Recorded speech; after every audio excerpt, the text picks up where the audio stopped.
ऊपरी असम के डिब्रूगढ़ में 6 जनगोष्ठी की मांग में मटक जनगोष्ठी द्वारा आह्वान की गई। आज डिब्रूगढ़ तिनसुकिया जिला बंद पूरी तरह सफल रहा। मालूम हो कि केंद्रीय मंत्री जोवेल ओरांग द्वारा 6 जनगोष्ठी के बारे में अभी किसी तरह की बातचीत नहीं होगी कहने के बाद 6 जनगोष्ठी के लोग भड़क उठे हैं। इसको लेकर 6 जनगोष्ठी के मटक सम्मेलन के सदस्यों ने आज डिब्रूगढ़ व तिनसुकिया में जोरदार विरोध जताया। पूरे शहर में बाइक रैली निकालकर सरकार के विरोध में जमकर नारेबाजी की। शहर के सेउजपुर इलाके में उपस्थित होकर विरोध कर रहे कार्यकर्ताओं ने सड़क जाम कर दिया और बंद के दौरान वहां से आने जाने वाली गाड़ियों को रोकने का प्रयास किया, लेकिन साथ चल रही पुलिस दल ने उन्हें ऐसा करने से रोका। विरोध बाइक रैली एटी रोड होते हुए फूल बागान पहुंचने पर पुलिस ने रैली को आगे नहीं जाने से रोकने का प्रयास किया, लेकिन विरोध कर रहे सदस्यों ने पुलिस की बात मानने से इनकार करते हुए आगे बढ़ गए। विरोध बाइक रैली फिर मारवाड़ी पट्टी होते हुए 5 आली पहुंचे। इस दौरान जो भी वाहन आते हुए दिखाई दिए उनको फटकार सुनाई पड़ी, तो वहीं जो भी खुले हुए दुकान थे उन्हें बंद करा दिया गया।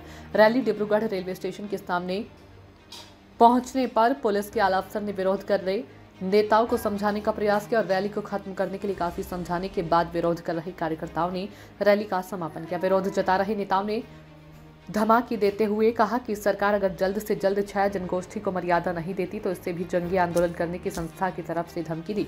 इस दौरान विद्यालय जा रहे छात्रों को कोई परेशानी न हो इसका ख्याल रखा गया। विरोध रैली शांति रूप में खत्म हुई। डिब्रूगढ़ से कैमरा पर्सन मुन्ना घटवाल के साथ अरुण कुमार जैन की रिपोर्ट।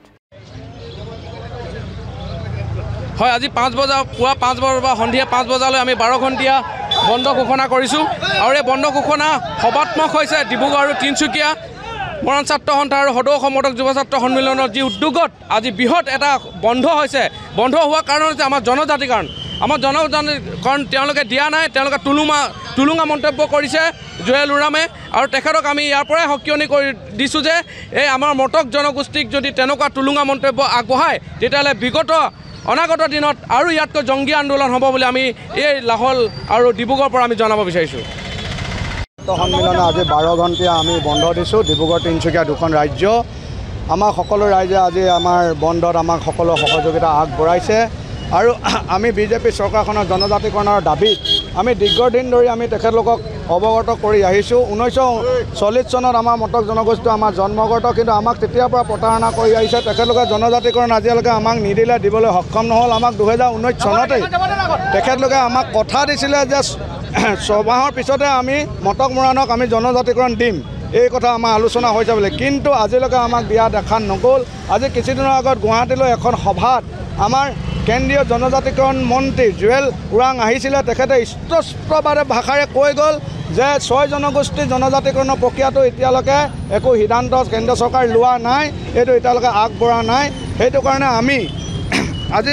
আমি প্ৰতিবাদ কৰিবলৈ ৰাজপথলৈ ওলাই আহিবলগীয়া হৈছে। আজি মটক মৰাণ জনগোষ্ঠী হাজাৰ হাজাৰ লোক আৰু ইয়াতে 6 জনগোষ্ঠীৰ লগতে বিভিন্ন জনগোষ্ঠীৰ ৰাইজে, অসমৰ ৰাইজে, ডিব্ৰুগড় তিনচুকীয়া ৰাইজে আমাক সহযোগিতা কৰি গৈছে। আমাৰ মেইন উদ্দেশ্য হৈ গ'ল আমাৰ ST আমাক জনজাতিকৰণ লাগে। যদি আমাক জনজাতিকৰণ চৰকাৰে দিব নোৱাৰে তেতিয়াহ'লে আমি ইয়াতকৈ খুব বেয়াকৈ আমি জংগী আন্দোলন কৰিবলৈ ৰাজপথলৈ ওলাই আহিম।